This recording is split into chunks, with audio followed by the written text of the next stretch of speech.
Beleza. Mas muito obrigado pela participação. Essa aula está principalmente fundamentada nos pressupostos de Skinner, Piaget e Vygotsky. São bons nomes da psicologia da educação. E a gente quer investigar se eles ainda trazem contribuições importantes para o ensino de ciências, e mais especificamente aqui para o ensino de química, tá? Então, meio que essa que é a ideia, certo? A aula também se baseia um pouco no livro aqui do Marco Antônio Moreira, de teoria de aprendizagem, tá bom? E o primeiro momento começa com uma problematização inicial. Isso. No caso, queria perguntar primeiro se você conhece alguma coisa sobre o conceito de quantidade de matéria. Quantidade de matéria? Uhum. Putz.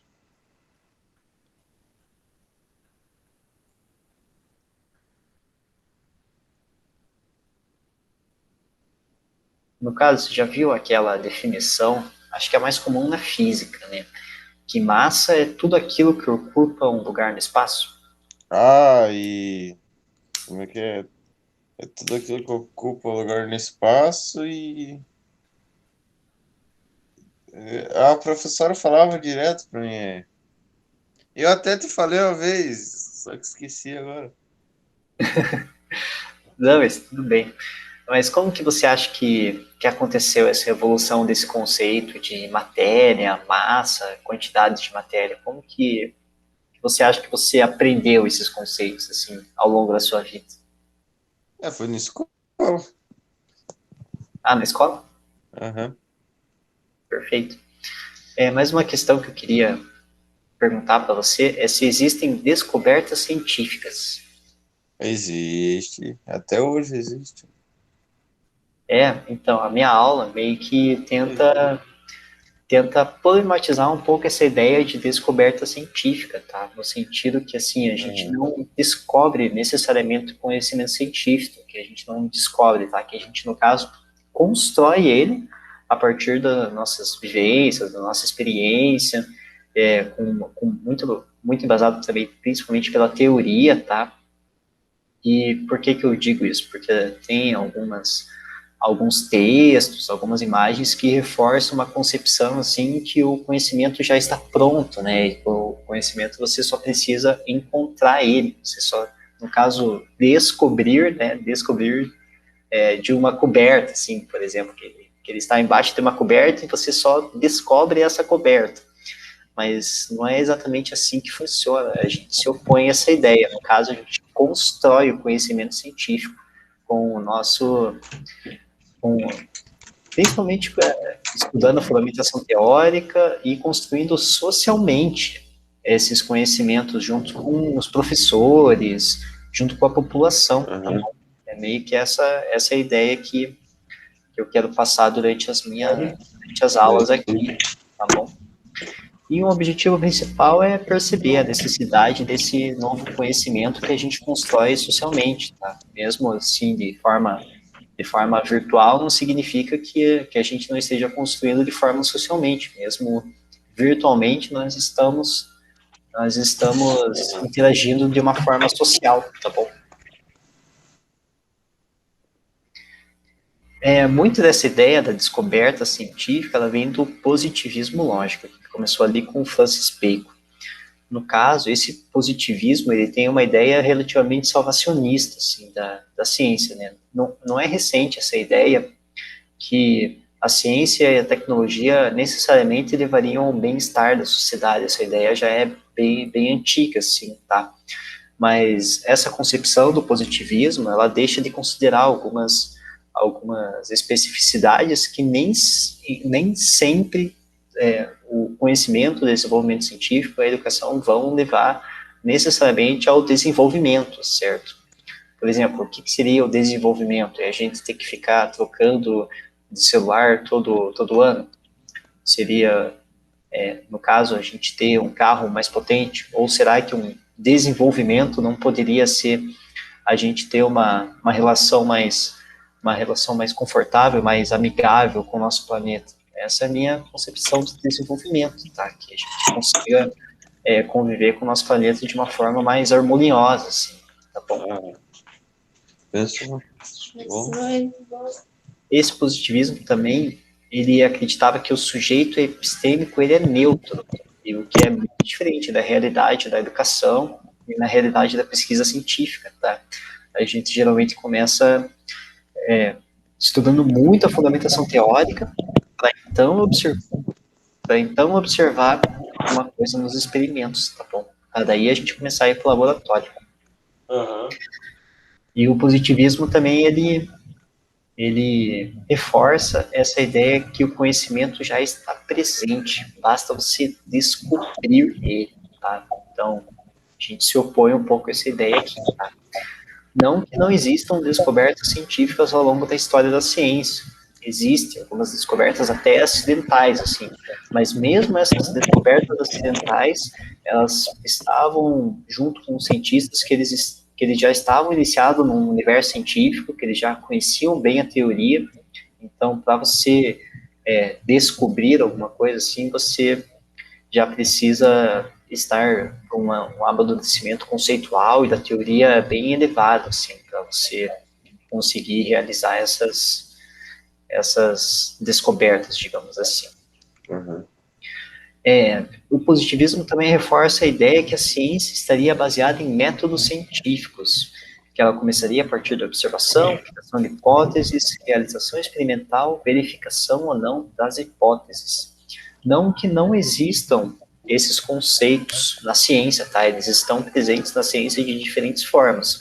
O que a gente se opõe é que não existem apenas esses métodos científicos, existem uma variedade de métodos científicos que podem ser desenvolvidos na educação e também nos laboratórios, tá bom? Bem, um pouco de história sobre os elementos químicos, principalmente começou na alquimia, tá, com Robert Boyle, que ele descreveu o elemento químico como sendo uma substância pura, que não se decompõe. Exemplos são hidrogênio, oxigênio, ferro, sódio, e todos os elementos ali da tabela periódica. Mas o que são cálculos químicos? Os cálculos são realizados com apoio de equações químicas correspondentes e com base nas leis ponderais, que são a lei de Proust e a lei de Lavoisier. Então, antes de iniciar os cálculos químicos, é importante a gente aprender alguns conceitos, tá bom? No caso, sobre a história aqui do Joseph Priestley e do Lavoisier, com as suas pesquisas com oxigênio. Bom, primeiro foi o Joseph Priestley que recolheu o gás liberado pelo óxido de mercúrio vermelho aquecido. E olha só como não foi uma descoberta assim, mirabolante, feita em um dia. Nesse exemplo, ele precisou de pelo menos 2 anos para conseguir identificar qual que era esse gás que era liberado pelo óxido de vermelho aquecido. E daí, em 1774, o Joseph Priestley reportou que o gás produzido era óxido nitroso. E em 1775, caracterizou o gás como ar comum e menos flogisto. Um exemplo da teoria do flogisto. Você sabe o que é a teoria do flogisto? Teoria do flogisto? Não sei não, senhor. A teoria do flogisto é uma teoria mais antiga, assim, que ela veio meio que junto com a alquimia, tá? Alquimia. O que era essa teoria do flogisto? Essa teoria do flogisto dizia que os corpos, quando entravam em combustão, era como se os corpos que só entrariam em combustão eram alguns que tinham um tipo de princípio elementar dentro desse composto, tá? Seria tipo uma alma, assim, entendeu? Que existe nos objetos, tá? Hoje a gente entende que os objetos, eles não têm almas, assim, mas naquela época era comum se pensar que existia um princípio elementar dentro daquele composto que quando pegava fogo interagia com o ar e por isso que ele tinha um negócio chamado flogisto, tá? O flogisto é meio que esse princípio elementar, assim, entendeu? Bem, depois Lavoisier, em 1775, muito influenciado por Priestley, escreveu que o gás obtido no aquecimento do óxido de mercúrio vermelho era o próprio ar inteiro, sem alteração, exceto que surge mais puro, mais respirável. E olha só como foi importante, como assim a pesquisa do Lavoisier não foi ele sozinho que fez, né? Ele foi muito influenciado por Pritzker, tá? Demonstrando aqui o caráter coletivo da ciência e da pesquisa científica, tá bom? Então, a ideia do cientista que trabalha sozinho nos seus laboratórios é uma ideia, assim, pouco elaborada da ciência, tá? Geralmente, os cientistas, eles trabalham em grupos de pesquisa e também entre grupos de pesquisa, tá bom? Os trabalhos de Lavoisier em 1776 e 1777 envolvia tanto ver o gás quanto entender a natureza do gás. Para Lavoisier, em 1777, o oxigênio era um princípio de acidez atômico e que o gás oxigênio se formava após a reação entre o princípio e o calórico, a substância do calor. E Lavoisier, ele já em 1772, já vendo que estava tendo a emergência de um novo fato científico ali, ele registra a prioridade assim do fato científico em uma nota lacrada junto ao secretário da Academia Francesa em 1772, que acreditava que os corpos em combustão absorvem uma parte da atmosfera. Buscava entender melhor sobre a teoria flogística. Então, há 5 anos mais tarde, ele já entendendo que ele gostaria de ter a prioridade ali do fato científico, ele já manda essa carta para a Academia Francesa para que eles reconheçam que ele já estava pesquisando sobre isso. Uhum. Essa consciência prévia, mais a suspeita de que haveria algo de errado na teoria, certamente contribuiu para a compreensão da natureza da substância que a combustão subtrai da atmosfera. Então, meio que essa reação da natureza da substância com o que tem na atmosfera era a consciência dele e que a teoria do flogístico, ele já estava desconfiado, assim, que poderia ser algo diferente na teoria, que era melhor ele conseguir averiguar mais sobre essa teoria, tá bom? Então, Pritzker e Lavoisier utilizavam um teste padrão para determinar a qualidade do ar. Esse teste consistia em misturar 2 volumes do gás com 1 volume de óxido nítrico. Sacudiam a mistura sobre a água e mediam o volume do resíduo gasoso. Na época, acreditava-se que o resíduo, juntamente com o ar atmosférico, corresponderia a 1 volume. Se o volume fosse maior, significava a presença de algum outro gás, ou então o ar poluído. Um tempo mais tarde, Pritzker também fez experiências misturando óxido nítrico em outras proporções. Entretanto, o fato de Lavoisier buscar uma evolução no estilo de pensamento fez Lavoisier perceber que um gás que Pritzker não conseguia sintetizar. Essa foi a principal razão para Pritzker ter permanecido até o final da sua vida sem uma compreensão mais elaborada sobre esse experimento. E olha só que interessante, ó. Apenas em 1810 e 1860, os paradigmas sobre o princípio de acidez hidrocalórico foi abandonado pela comunidade científica. Então, ó, praticamente entre 50 anos, um século, que essa teoria continuou presente assim na comunidade científica e que as pessoas continuavam entendendo ela como se fosse um fato científico. Tá? Bem, e a gente chega, né, eu acho que você deve ter ouvido essa lei da conservação das massas, que ela já vem sendo proposta desde a antiguidade, tá? Desde o tempo dos alquimistas, eles já entendiam essa lei aqui, mas foi o Lavoisier que deixou ela mais popular, tá bom? Por volta de 75, ficou mais conhecida e popularmente enunciada por André Lavoisier como: na natureza nada se cria, nada se perde, tudo se transforma. Então, ó, em um sistema fechado com mercúrio e oxigênio, o qual antes de ser submetido ao aquecimento, teve sua massa determinada. Após o aquecimento, Lavoisier obteve mercúrio metálico, que também tiveram suas massas identificadas. Então, olha como é que foi aqui o experimento do Lavoisier. Ela consistia em colocar calor em em um recipiente com gás oxigênio com mercúrio metálico, e então formava o óxido de mercúrio vermelho. Assim, Berzelius, mais um tempo, ele introduziu esses símbolos da química, principalmente. Ó. Então, o que ele adotou? A representação gráfica do elemento utilizando a letra inicial maiúscula, seguindo de outra letra minúscula, com o nome do elemento. Por exemplo, o cálcio é a letra maiúscula C e a letra minúscula A. E o sódio é o Na, tá bom?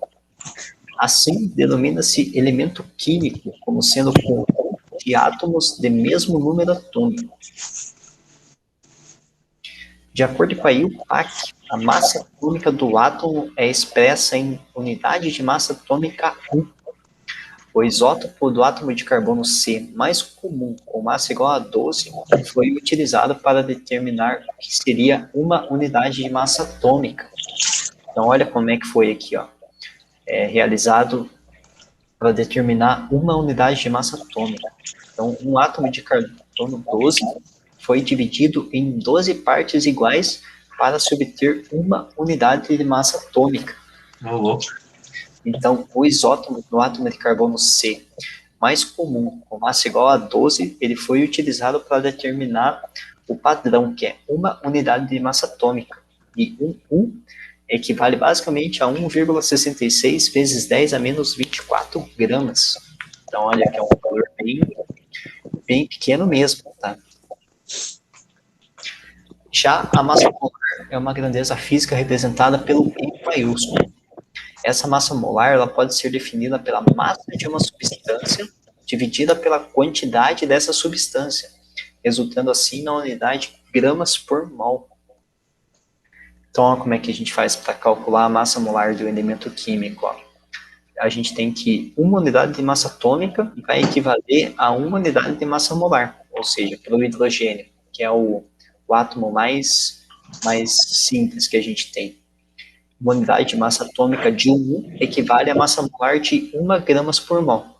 Já para o enxofre, que a gente tem uma massa atômica de 32U, a gente tem a massa molar dele de 32 gramas por mol.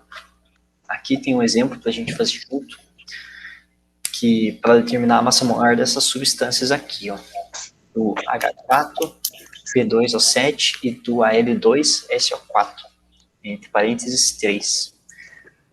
Então vamos fazer rapidinho, porque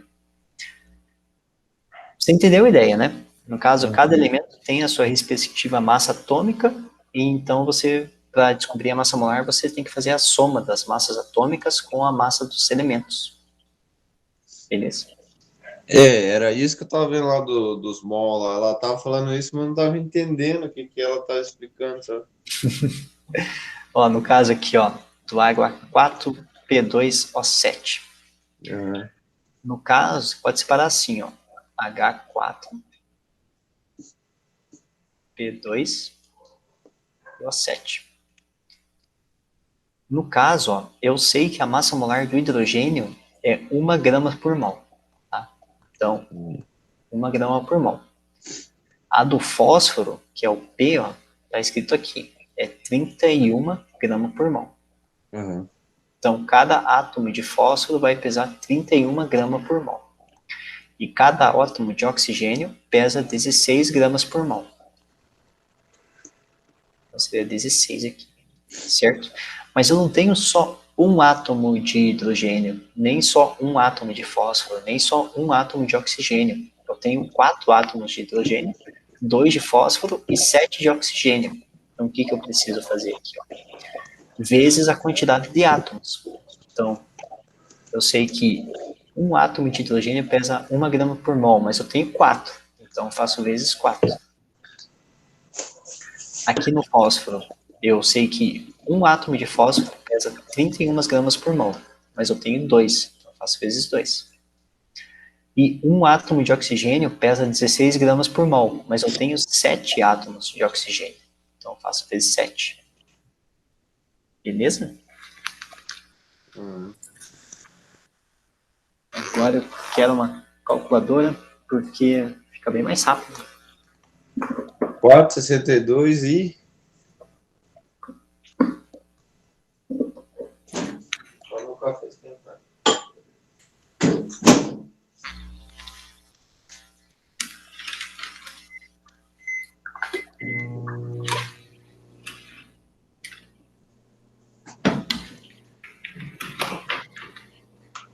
Pode ir fazendo aí. Enquanto eu monto a calculadora.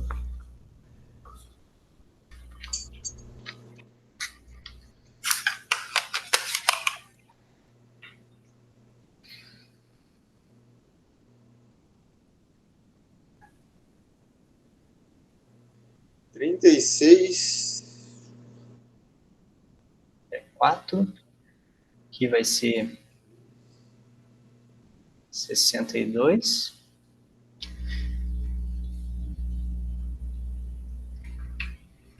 E aqui vai ser 112.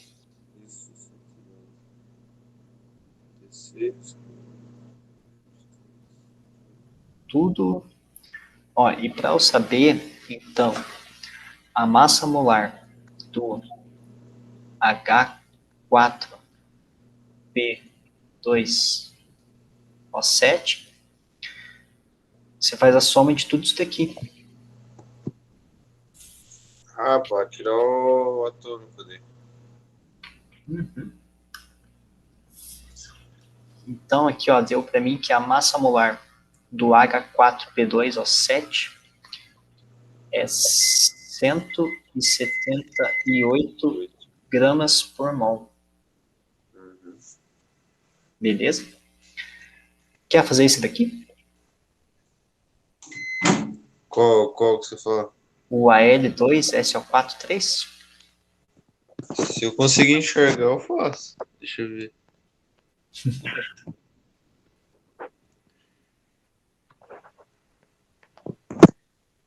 Pera aí que eu tô aqui em cima, meu caderno tá lá embaixo. Não, mas você entendeu a ideia, né? Eu já entendi, né? Eu tava fazendo café. Não, se entendeu a ideia, a gente pode passar para frente. Então, Não dá nada, não. Depois eu dou a revisada aqui. Claro. Bom, em relação ao segundo momento pedagógico, é o momento da gente organizar o nosso conhecimento, tá? Então, a primeira etapa é tentar relacionar o assunto a ser tratado com os cálculos estequiométricos. Deu para ver que tanto as pesquisas do Pritzker quanto do Lavoisier envolvem esses cálculos estequiométricos, e você conseguiu relacionar esse assunto?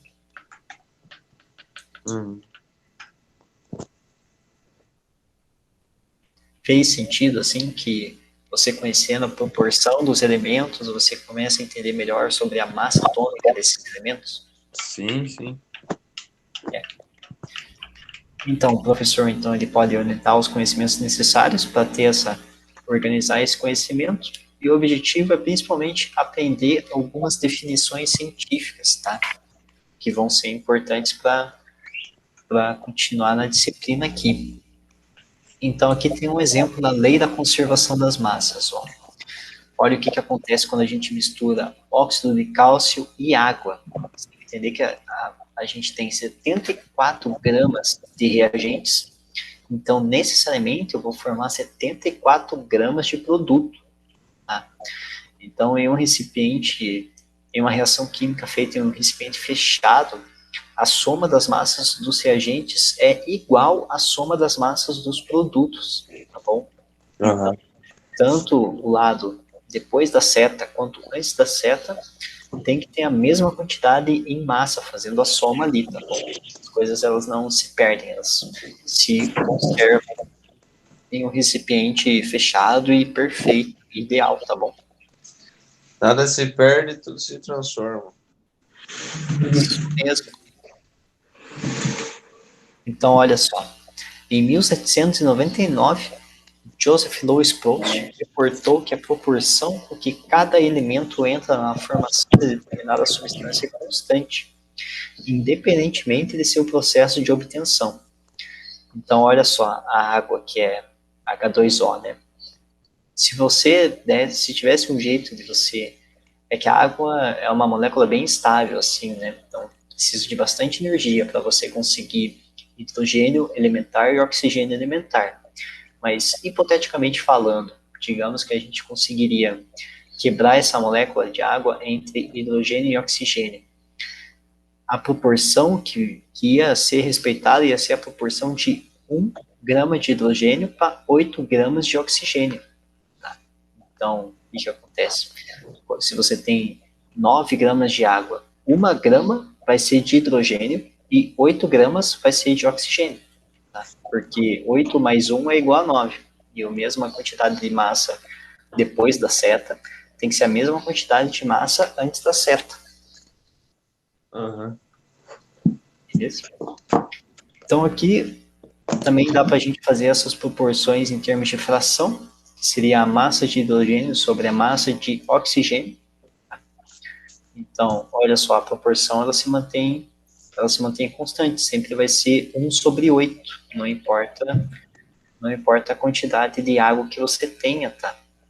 Se você tiver começar com 4,5 gramas de água, ou começar com 9 gramas de água, ou com 18 gramas de água, essa proporção de massa de hidrogênio sobre massa de oxigênio vai se manter 1/8. Beleza? Então, ó, vamos fazer esse exercício aqui. Sabendo que a proporção...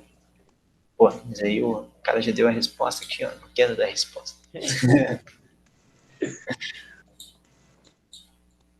Sabendo que a proporção de hidrogênio e oxigênio forma 9 gramas de água, se eu tiver, por exemplo, 1 grama de hidrogênio mais 8 gramas de hidrogênio, eu vou formar 9 gramas de água, certo? Uhum. Agora, quantas gramas de oxigênio eu preciso, somados com 10 gramas de hidrogênio, para formar 90 gramas de água? 80, né? Perfeito. E aqui no segundo caso, ó, eu tenho 45 gramas de água e 40 gramas de oxigênio. Quantas gramas de hidrogênio que eu preciso para formar os 45 gramas de água? 5 gramas. Pô, aí, o cara daqui a pouco vai estar dando aula aqui no meu. Ah, é um gênio. E olha aqui, ó, a ideia do Lavoisier. Lavoisier, no Traité élémentaire de chimie, publicado em 1789, afirma que a proporção entre as massas de oxigênio e hidrogênio que entram na composição de 100 partes de água seria 85/15.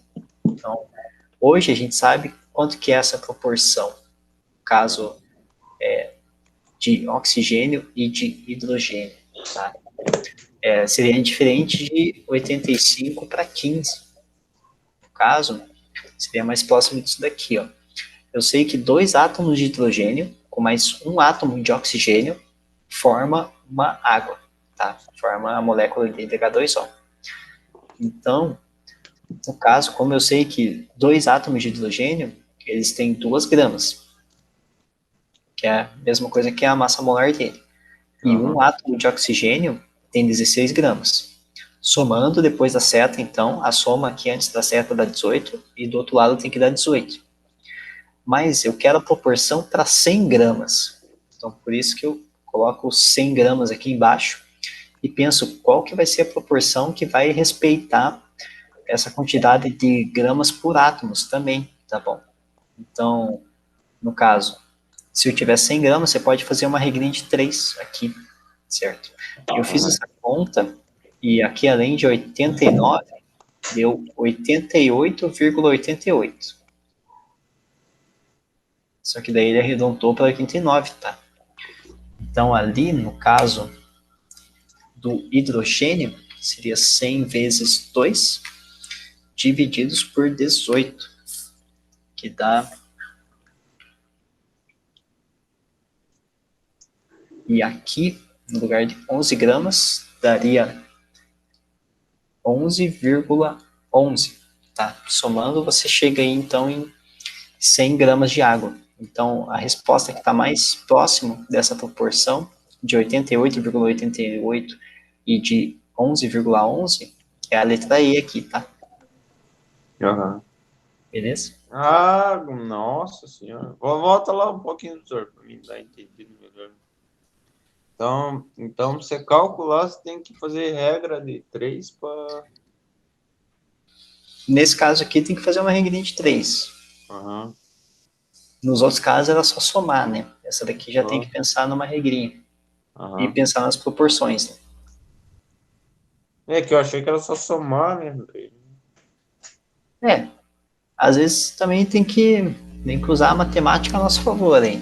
Opa. Beleza? Então, olha essa outra atividade aqui, ó, da Unicamp. Antoine Lavoisier, o iniciador da química moderna, em 1775 realizou vários experimentos. E um desses experimentos ele aqueceu 100 gramas de mercúrio em presença de ar, dentro de um recipiente de vidro fechado.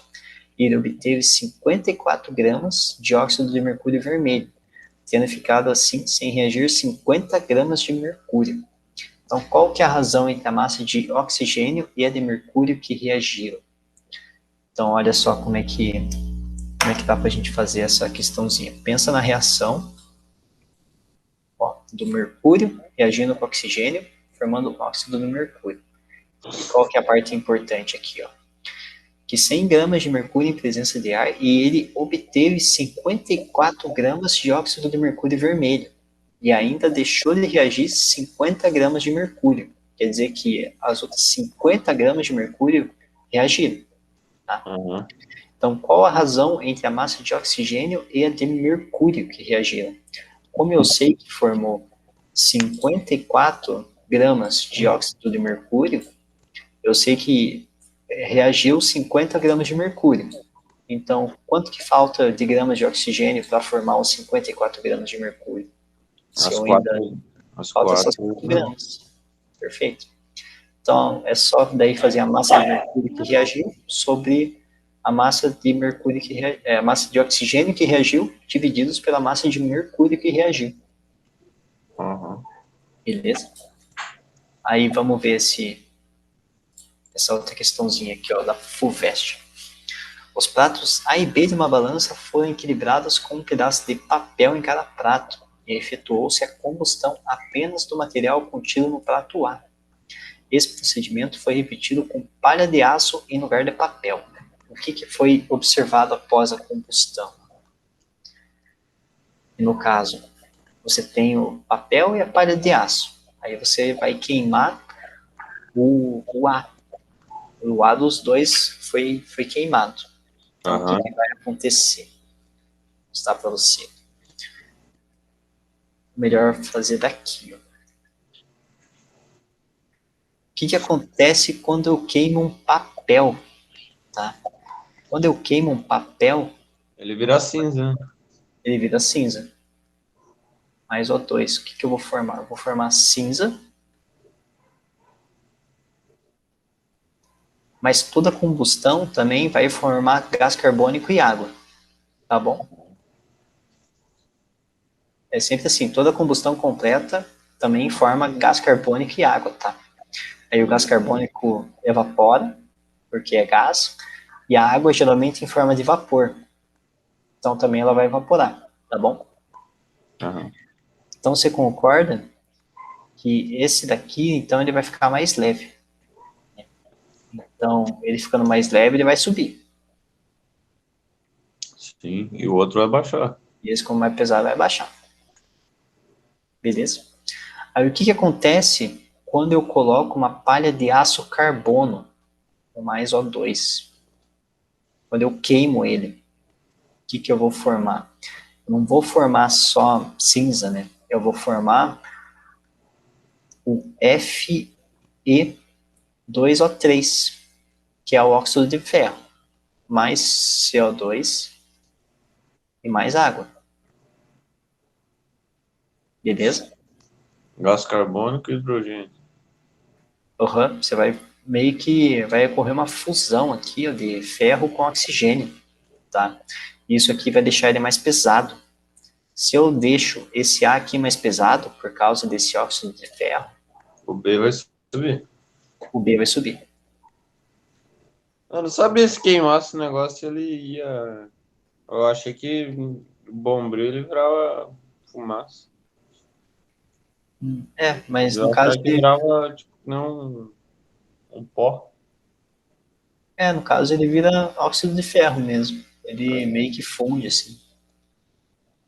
Então olha só, a resposta então é a letra E, ó.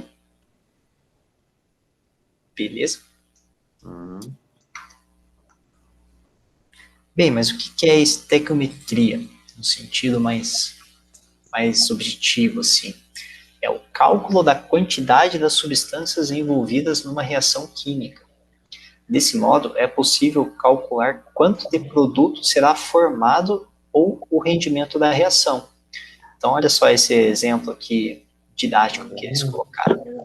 No caso, 2 pedaços de pão mais um pedaço de queijo, você consegue fazer um sanduíche com um pedaço de queijo no meio e 2 pedaços de pão, certo? Uhum. E essas proporções, assim, elas vão se manter, tá? Elas não vão... a quantidade de massa que tem depois da seta vai se manter igual à quantidade de massa que tem antes da seta, tá? Continua aquela mesma regrinha. Então, olha qual que é a relação mais importante aqui da estequiometria. Que 1 mol, que é uma unidade de massa molar, equivale a 6,02 vezes 10 a 23 entidades elementares de massa atômica, tá? Ou seja, equivale a 6,02 vezes 10 a 23 átomos. Que, se for pegar na CNTP, essa quantidade, 1 mol, também equivale a 22,4 litros, tá, de algum líquido. Beleza? Então, um exemplo resolvido aqui é sobre cálculo estequiométrico. Qual a quantidade de matéria de álcool etílico que deve reagir para fornecer 12 mols de gás carbônico? Mas primeiro vamos ter atenção. Ó. Antes da gente começar a resolver algum cálculo, a gente tem que fazer primeiro o balanceamento. Você sabe fazer balanceamento? Não sei, senhor. Não, mas estamos aqui para aprender, ué. Tem nem ideia que esse negócio. Balanceamento é que você tem que colocar os elementos nas proporções do que reage e do que forma, tá? E como que a gente começa esses balanceamentos? Começa pela regra do macho, tá bom? O que é essa regra do macho?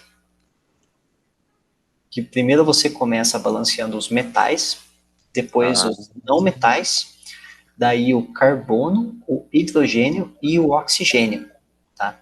Como aqui a gente não tem nem metal e nem ametal, a gente só tem carbono, hidrogênio e oxigênio, a gente vai começar aqui pelo carbono, certo? Como então, é que é a sequência lá, professor? É macho. Metal, não metal e... Carbono, hidrogênio e oxigênio. Carbono, hidrogênio e oxigênio. Metal, não metal, carbono, hidrogênio e oxigênio. Vou colocar aqui, ó. Beleza. Então, ó, vamos começar pelo carbono. Aqui eu tenho 2 átomos de carbono. Certo? Uhum. Então, do outro lado da seta, eu também preciso ter 2 átomos de carbono. Mas quando não tem nada aqui, quer dizer que é 1, tá bom? Uhum. Só que, como tem 2 aqui, tem que ter 2 aqui. Então, eu já posso colocar o 2 aqui. Beleza? Bem, balancei os carbono. Então, agora eu vou para o hidrogênio. Ó, eu tenho 6 átomos de hidrogênio antes da seta e 2 átomos de hidrogênio depois da seta. Certo?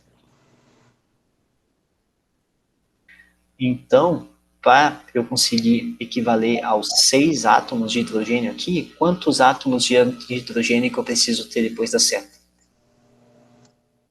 12.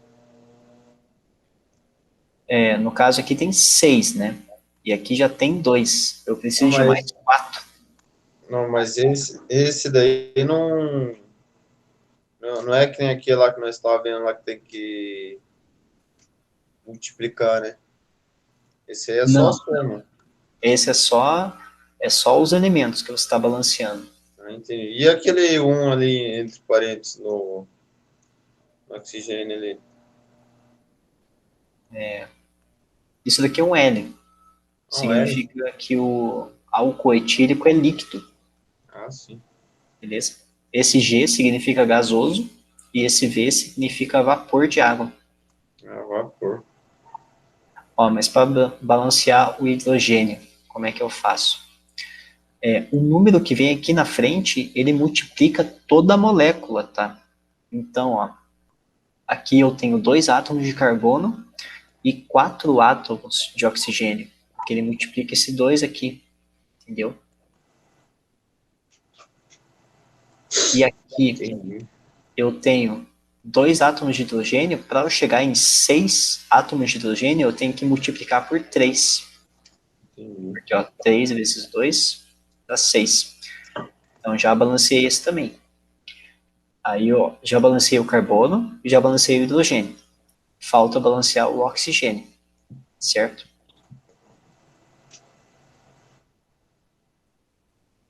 Então, olha quantos átomos de oxigênio que eu tenho depois da seta. 2 vezes 2, 4. Mais 3, eu tenho 7 átomos de oxigênio depois da seta. Cara, que confuso esse negócio, cara.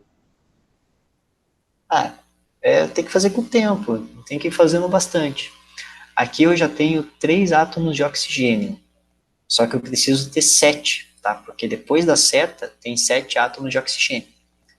Então aqui eu preciso multiplicar vezes 3, tá? Porque, ó, 3 vezes 2, 6, com mais 1, 7. Então eu tenho 7 átomos de oxigênio depois da seta e 7 átomos de oxigênio antes da seta.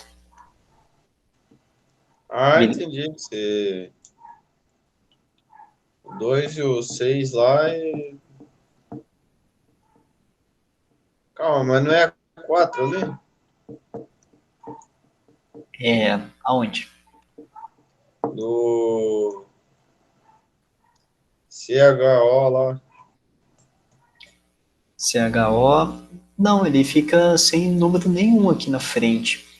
Ó, ele tem 2 átomos de carbono aqui, na primeira molécula, e tem 2 átomos de carbono depois da seta. Então já tá ok, beleza? Vamos ver os hidrogênios. Ó. Ele tem 6 átomos de hidrogênios aqui, no álcool etílico, e aqui Aham. tem 6 átomos de hidrogênio depois da seta. E aqui no oxigênio, ó, tem que somar todos os oxigênios que estão antes da seta. Então, no caso, ó, aqui eu tenho 6 átomos de oxigênio, mais 1 átomo de oxigênio. Então, eu tenho 7 átomos de oxigênio antes da seta. E depois da seta, eu tenho, ó, 2 vezes 2, 4. Então, 4 átomos de oxigênio, mais 3 átomos de oxigênio aqui da água, que também dá Aham. 7. Beleza? Bem confuso, mas tá bom. Não, mas a gente vai fazer vários aqui, ó. Imagina, Cara, fazer. até eu pegar o jeito disso vai demorar um pouco. É meio demorado, sim. É meio demorado. Tem que fazer, tipo, durante o ano todo, Nossa. acredito eu. A Então gente acaba bora lá. fazendo todos os exercícios, assim, na química, praticamente. Quase todo exercício a gente tem que fazer um balanceamento. Aqui nós temos que aprender em 3 meses. Não, mas consegue, consegue. Fazendo bastante exercício, consegue. Consegue, pô. Ó, então, olha só as regrinhas. Ó. Primeiro, verificar o balanceamento, escrever a proporção, deixar uns espaços para você escrever, tá? Ver as informações que tem na pergunta e preencher o espaço com as unidades correspondentes. Resolver a regrinha de 3. Então, olha só o que ele fez primeiro aqui. Ele fez o balanceamento e depois, olha qual é a pergunta dele. Qual é a quantidade de matéria de álcool etílico que deve reagir para fornecer 12 mols de gás carbônico? Então, pela reação aqui, ó, eu sei que 1 mol de álcool etílico vai me formar 2 mols de gás carbônico. Por causa que eu fiz o balanceamento, ó. O balanceamento deu... Quando não tem nada é 1, tá? Aham. Beleza? Então, se não tiver nada, entenda que tem um 1 aqui na frente, certo? 3, 2. Com 1, 3, 2, 3, né? Então, ó, 1 mol de álcool etílico vai formar 2 mols de gás carbônico. Mas na pergunta, ele quer que eu tenha 12 mols de gás carbônico. Beleza? Então, quantos mols de álcool etílico eu preciso para eu então formar 12 mols de gás carbônico. Sempre vai obedecer a proporção de 1 para 2. Então, para eu formar 12 mols de gás carbônico, eu preciso dar metade de mols de álcool etílico. Ou seja, eu preciso de 6 mols de álcool etílico. Aham. Beleza? Com o tempo vai fazendo mais sentido, né? É. Tá meio confuso por enquanto. Ó, vamos fazer esse daqui, ó. Você tá com algum caderno aí, alguma coisa? Pior que eu tô aqui em cima, tô tomando café, hein? Não, mas pode tomar sossegado, vai acompanhando no seu tempo, tá? Não precisa, Eu pode ficar tranquilo. eu tô mais Aí, procurando entender o negócio aqui. ó, lembra do balanceamento, ó. Como é que a gente faz o balanceamento? A gente faz pela Ah. regra do macho. Então, quando não tem nada, é o primeiro, macho, daí gasoso, gasoso, gasoso, Não tem nada? vapor. Vamos começar no carbono, ó. Tá vendo que tem 2 carbonos aqui? Aham, Então eu preciso ter 2 carbonos aqui. entendi. Mas eu só tenho um. Então qual que é o número que eu vou colocar aqui na frente? Para eu ter 2 átomos de carbono? É um? É 2? Ah, é dois. É porque multiplica, lembra? Ah, É. Aqui, ó, eu estou multiplicando. Aqui, essa molécula de CO2 aqui, ó, do jeito que eu escrevi, eu tenho 2 átomos de carbono e 4 átomos de oxigênio, por causa desse 2 aqui, porque ele multiplica a molécula toda. então hidrogênio ali vai ser 4. O hidrogênio, É 2 vezes 2, 4, né? mas é que eu ainda não coloquei nenhum número na frente do hidrogênio. Aham. Então, se não tem nenhum número, é 1, né? Então, continua 1. Olha, antes da seta, eu tenho, eu tenho 2 átomos de hidrogênio. E Sim, depois da seta, eu também tenho 2 átomos de hidrogênio. Beleza? entendi. Então pode ser 1. Ou pode não escrever nada também. Se não escrever nada, significa que é 1. Já fiz o carbono, já fiz o hidrogênio, falta só o oxigênio. Então olha só o que falta. Aqui eu tenho 4 átomos de oxigênio. Certo? Ah, E aqui eu tenho 1 átomo de oxigênio.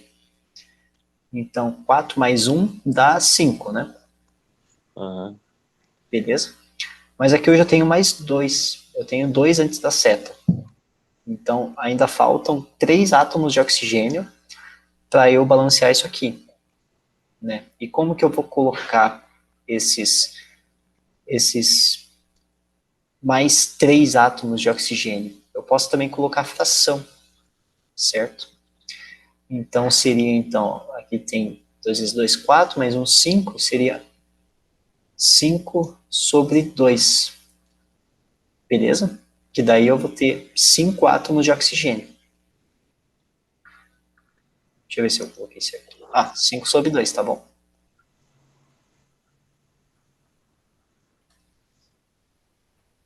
Tá fazendo sentido? Tá bem confuso, mas tá. Não, mas no começo é confuso mesmo. Vai pegando com o tempo, cara. Pode ficar tranquilo que a gente tem mais uns meses aí para trabalhar em cima disso.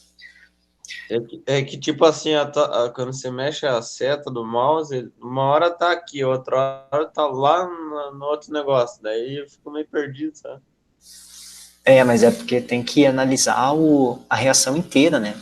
Aham, Você não analisa, tipo, um de cada vez. Você analisa a linha toda, aham. beleza?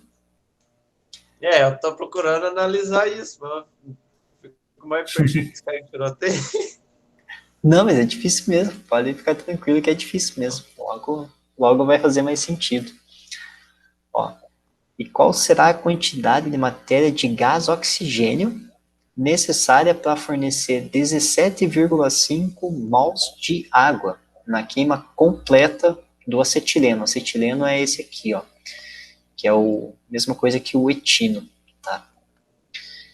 Então, ó, eu sei que a cada 5/2 mols de O2, eu vou formar 1 mol de água. Por causa da proporção aqui, tá vendo? Beleza? Mas eu não quero formar 1 mol de água. Eu quero formar 17,5 mols de água. Então, a quantidade de O2 necessária vai equivaler a X. Certo? Então, aqui você pode fazer uma regrinha de 3, tá?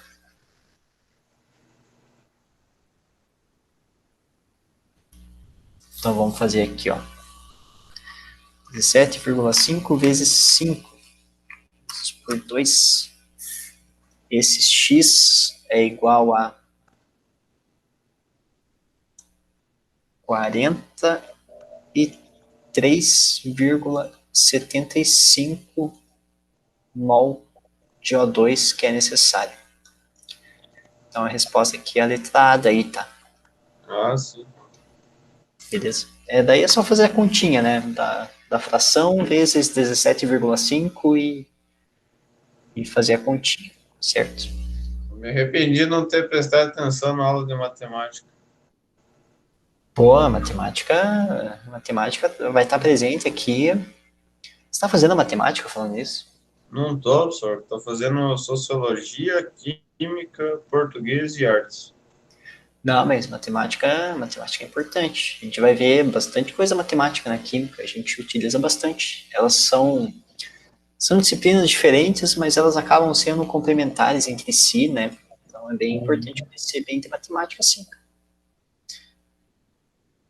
Ó, daí tem mais uma atividadezinha aqui pra gente fazer, antes da gente ficar tranquilo.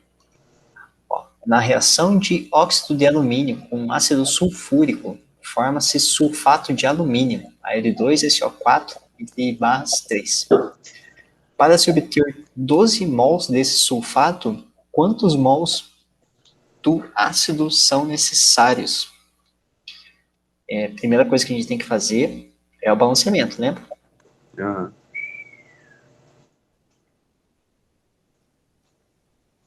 Vamos lá, o que é metal aqui? O alumínio é metal, certo? Latinhas de alumínio, tudo. Tranquilo? Sim. Então, a primeira coisa que a gente vai fazer é o balanceamento dos metais. Aqui eu tenho 2 átomos de alumínio. E aqui eu também tenho 2 átomos de alumínio. Já que tá certo, então eu nem vou mexer, tá? Porque já tem 2 antes da seta e 2 átomos de alumínio depois da seta. Certo? Isso.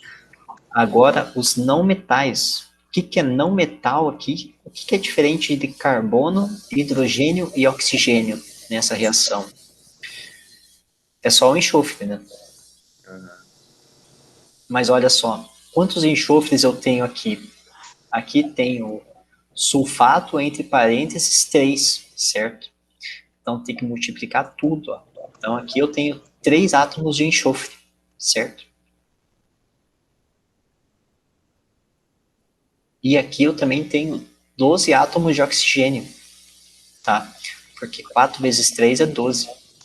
É que o que acontece com esse Al2SO4, ó? A gente tem que imaginar ele de uma forma mais expandida, assim, entendeu?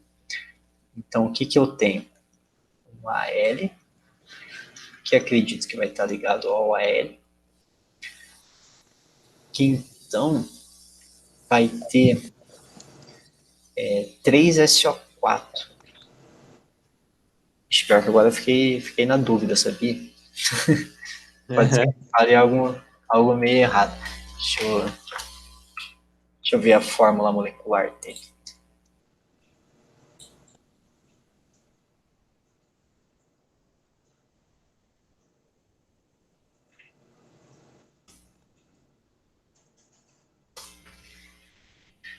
só para imaginar mesmo, tá? Não é assim muito...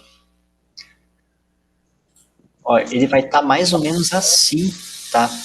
Disponível. Claro que ele vai ter uma estrutura cristalina e tal, mas olha só por que são 12 átomos de oxigênio.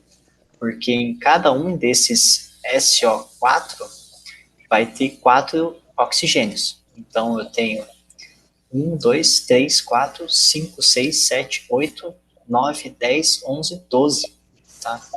E daí eu tenho 3 átomos de enxofre, ó. 1, 2, 3. Ah, nossa senhora. Entendeu? Você tem que abstrair, cara, e imaginar ela expandido, entendeu? Uhum. Beleza? Eu sei que é, mas tem que, na química, pô, tem que usar a imaginação, tem que usar todas as... Tem que usar a cabeça, tá? Beleza? Então, ó, aqui, então, a gente viu ali naquela fórmula que eu tenho 3 átomos de enxofre, certo? Uhum. Já que eu tenho 3 átomos de enxofre depois da seta, eu preciso de 3 átomos de enxofre também antes da seta. Então aqui eu preciso colocar um 3, tá? Ó, para o enxofre bater o que está antes da seta com o que está depois da seta. Entendeu? Porque eu coloquei o 3 aqui? Mais ou menos. Não, mas está mais ou menos quer dizer que está evoluindo. Então, já balancei os não metais. Falta o carbono, mas eu não tenho carbono aqui nessa reação, tá? Então já pode dar um xizinho. Agora, então, eu vou para os hidrogênios. Ó, aqui eu tenho 3 vezes 2, 6 átomos de hidrogênio. Então, aqui depois da seta, que número eu preciso colocar aqui na frente do hidrogênio para eu ter 6 átomos de hidrogênio? É 3? Agora eu senti firmeza. Agora foi bom. É 3. E ó, vamos verificar se os oxigênios estão certos. Quantos oxigênios eu tenho antes da seta? Quantos oxigênios tem antes da seta? Ó, eu tenho 3 aqui do Al2O3, mais 3 vezes 4, que tem 4 oxigênios, mas eu tenho 3 moléculas de ácido sulfúrico, e cada molécula de ácido sulfúrico tem 4 átomos de oxigênio. Então, 3 vezes 4 dá 12. 12 mais 3 dá 15. Então, aqui, antes da seta, eu tenho 15 átomos de oxigênio. Aí vamos ver depois da seta, ó.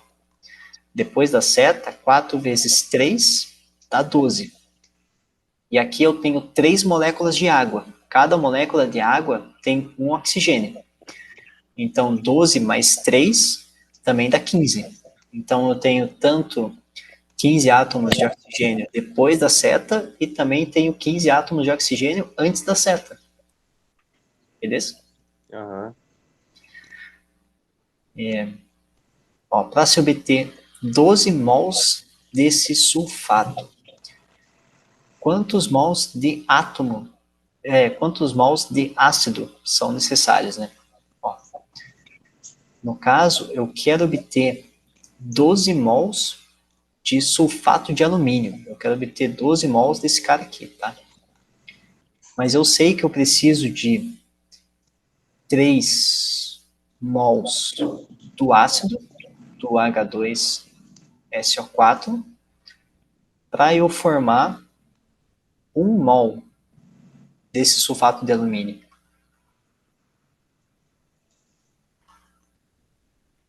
Beleza? 3 mols.